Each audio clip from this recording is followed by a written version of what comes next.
Kita tak minta kenal Tuhan. Ya Allah, masukkanlah aku ke dalam syurga.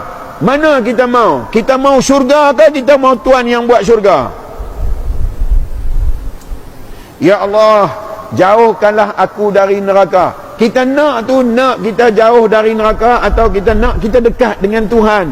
Bila dekat dengan Tuhan, tak payah fikir pasal syurga, tak payah fikir pasal neraka. Tuhan yang atak.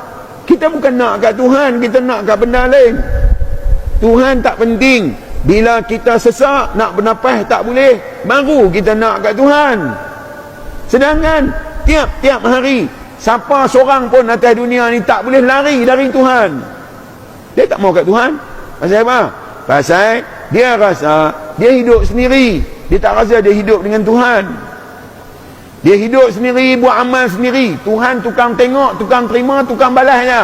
Masa buat amal, Tuhan tak terlibat. Masa baca doa, Tuhan tak terlibat. Masa baca Fatihah, Tuhan tak terlibat. Masa berdiri semayang semua, Tuhan tak terlibat. Lepas berdoa, baru Tuhan terlibat.